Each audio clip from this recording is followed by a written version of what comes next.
Alam nyo ba, may nakausap po ako na isang follower ko din po. Tapos, nanghingi po siya sa akin ng number po ni Doc Legaspi. Tapos, hindi ko po kasi yun siya na nabigyan yata kasi hindi ko po nabasa agad. So, nang nabasa ko na po yung message niya, nag-message na po ako sa kanya at tinawagan ko po siya.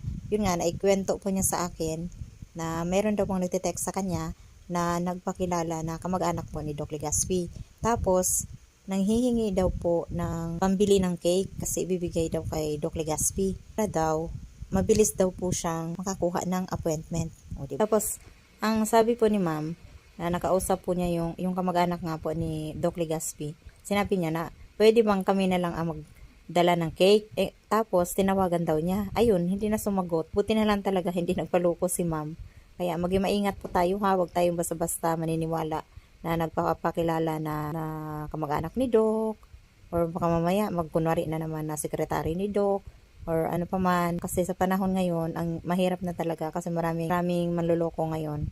At kaya nga po, di ba pansin nyo, sabi bakit hindi daw ako naglalagay ng number daw, contact number, hindi daw ako nagbibigay ng details, mga ganun. Mahirap po kasi dito sa social media, guys.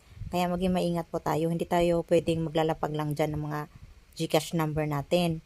Kasi na-experience na po kasi namin yan na yung GCash number ay pinagpipiestahan ng mga masasamang loob.